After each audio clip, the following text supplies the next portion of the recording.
Hello students, class BSc part second में आप सभी बच्चों का स्वागत है। बच्चों, बीएससी पार्ट सेकंड में आपके बॉटनी के अंदर 3 पेपर हैं, paper first, paper second and paper third. बच्चों, यहाँ पर आज इस वीडियो में पेपर थर्ड जिसका नाम है cytogenetics, plant breeding, evolution and biostatistics को अपने स्टडी करेंगे। बच्चों, अपने यहाँ पर सेल का इंट्रोडक्शन के बारे में पढ़ेंगे।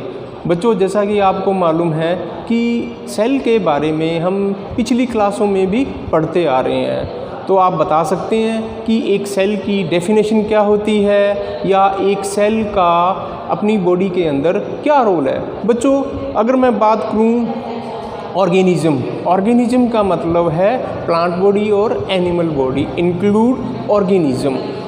जंतु कोशिका, पादप कोशिका दोनों को ही किस में सम्मिलित करते हैं? ऑर्गेनिज्म। जीव का मतलब है उसमें प्लांट बॉडी की भी बात हो रही है, उसमें एनिमल बॉडी की भी बात हो रही है।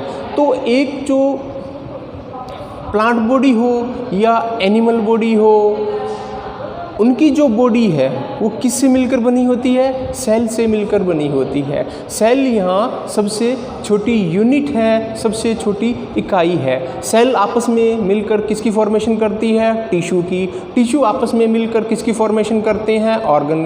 और ऑर्गन आपस में मिलकर किसकी फॉर्मेशन करते हैं? ऑर्गन सिस्टम की। तो इस तरह एक ऑर्गेनिज्म की पूरी जो बॉडी है उसकी फॉर्मेशन हो जाती है, पूरे शरीर का निर्माण हो जाता है। ठीक है, तो बच्चों यहाँ जो सेल है वो क्या है? बेसिक यूनिट ऑफ लाइफ, जीवन की आधारभूत इकाई है। पूरा जो जीवन है यानी जो बॉडी है वो एक सेल से मिलकर बनी होती है। ठीक है, जो सेल है मैं आपको इसमें बता देता हूँ। बच्चों, यहाँ पर 2 टर्म्स यूज होती हैं,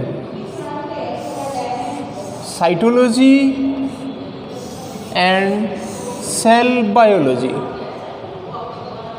जो साइटोलॉजी है वो टर्म्स काफ़ी पहले यूज होती थी, लेकिन अब जो टर्म्स यूज होती है वो सेल बायोलॉजी कहलाती है। ठीक है, साइटोलॉजी जो कि काफ़ी समय पहले यूज होती थी 2 शब्दों से मिलकर बनी है, काइटोस एंड लॉगस। काइटोस शब्द का मतलब है सेल और लॉगस शब्द का मतलब है स्टडी, यानी किसकी स्टडी करना? सेल की स्टडी करना, study of the cell structure. बच्चों, साइटोलॉजी के अंदर हम एक कोशिका की संरचना का अध्ययन करते हैं। In case of cytology the study of cell structures called as cytology, जो कि बहुत पहले टर्म यूज होती थी। ठीक है, अब बच्चों क्या करते हैं? साइटोलॉजी की जगह पर सेल बायोलॉजी टर्म अधिक उपयुक्त मानते हैं। ठीक है, सेल बायोलॉजी और साइटोलॉजी में डिफरेंस क्या है कि सेल बायोलॉजी में अपने क्या करते हैं? स्ट्रक्चर के साथ सेल के फंक्शन की भी बात करते हैं, यानी वास्तव में सेल बायोलॉजी है study of structure and function of the cell. एक सेल के क्या क्या कार्य हैं, एक सेल की क्या स्ट्रक्चर है, इनका अध्ययन करना ही क्या कहलाता है? Cell biology. बच्चों, सेल बायोलॉजी के अंदर एक कोशिका की संरचना व कार्य के अतिरिक्त और किसका अध्ययन होता है? सेल की फिजियोलॉजी का भी अध्ययन होता है, सेल की बायोकेमिस्ट्री को भी पढ़ते हैं और सेल की जेनेटिक्स को भी पढ़ते हैं। ओवरऑल स्टडी क्या कहलाती है? सेल बायोलॉजी, जो कि सबसे अधिक उपयुक्त है। बच्चों, ये जो सेल शब्द है, कोशिका शब्द है, ये सेला से आया है। ठीक है, कैसे कि सेला का क्या मतलब है? होलो कैविटी, जैसे खोखला कमरा। अपना ये जो रूम है अगर ये पूरी तरह से खाली हो, होलो कैविटी या खोखला कमरा, खोखला रूम। ठीक है, और सेला से किसकी उत्पत्ति हुई है? सेल की। तो एक सेल की डेफिनेशन देखें, उसको डिफाइन करें तो बच्चों, जो सेल है मैंने आपको बताया था कि बेसिक यूनिट ऑफ लाइफ, जीवन की आधारभूत इकाई है। अपना पूरी जो बॉडी है, या मैं यूँ कहूँ किसी भी ऑर्गेनिज्म की जो पूरी बॉडी है वो किससे मिलकर बनी होती है? सेल से मिलकर बनी होती है। तो इस प्रकार जो सेल है वो क्या है? ऑर्गेनिज्म की बॉडी की एक छोटी सी आधारभूत इकाई है। ठीक है। Next is structural and functional unit of life. वास्तव में सेल क्या है? संरचनात्मक कार्यात्मक इकाई है किसकी? जीवन की। वास्तव में जो सेल है वो जीवन की संरचनात्मक कार्यात्मक इकाई है। ठीक है। Next, all organism compose of cell. जितने भी ऑर्गेनिज्म हैं, चाहे पेड़ पौधे हैं चाहे जंतु हैं, जितने भी ऑर्गेनिज्म हैं सभी कोशिका से मिलकर बने होते हैं। ठीक है। तो बच्चों इसमें एक छोटी सी बात मैं और बता देता हूँ। कई बार कंपटीशन में ये क्वेश्चन पूछ लेते हैं कि who is father of cytology, who is father of Indian cytology.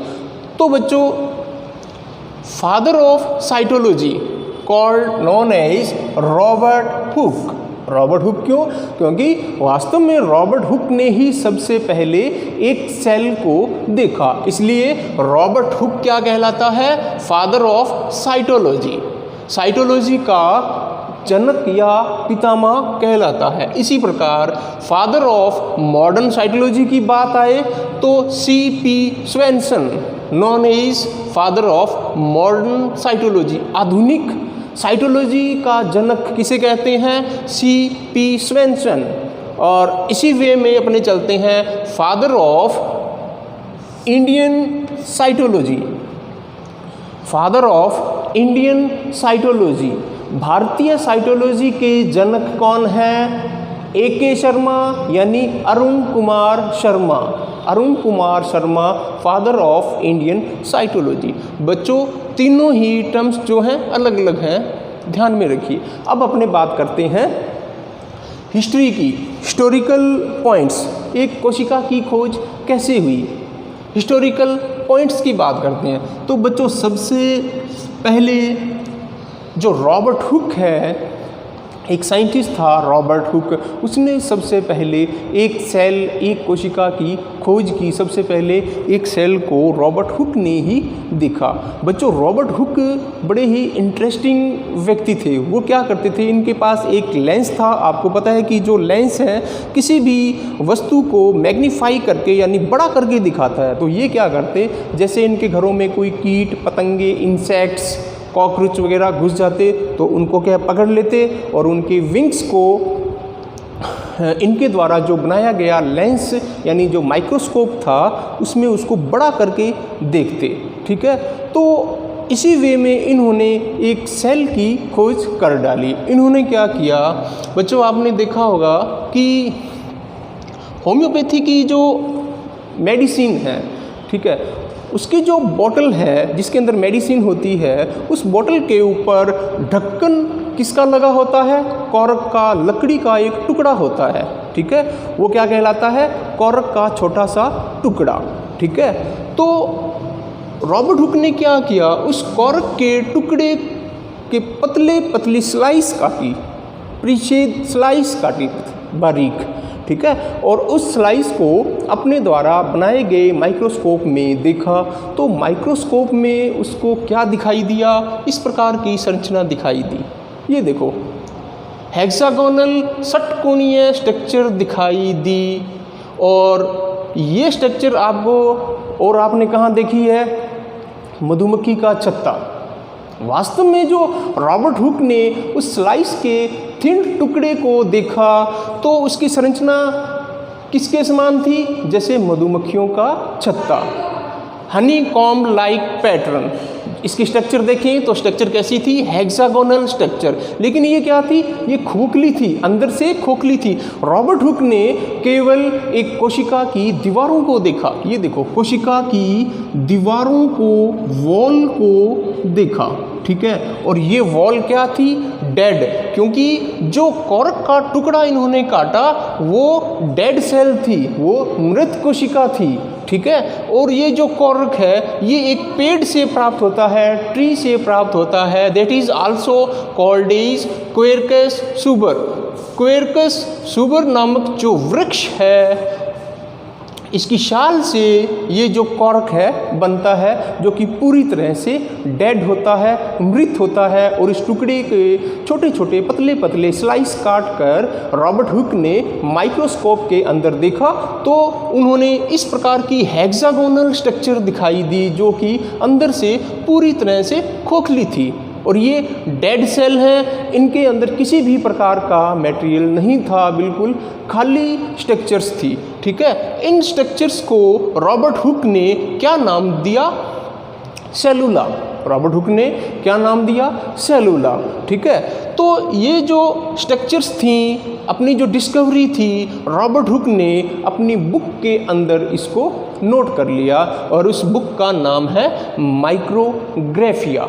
तो बच्चों रॉबर्ट हुक ने क्या किया? सबसे पहले सेल को किसने देखा? रॉबर्ट हुक ने। और वो सेल कैसी थी? वो सेल पूरी तरह से डेड थी। वास्तव में रॉबर्ट हुक ने पूरी सेल को नहीं देखा, रॉबर्ट हुक ने सेल की केवल वॉल को देखा, यानी सेल वॉल को देखा जो कि कंप्लीटली डेड थी, मृत थी, ठीक है। उसके बाद एंटनी वॉन ल्यूनहॉक ने 1674 में लिविंग सेल की खोज की।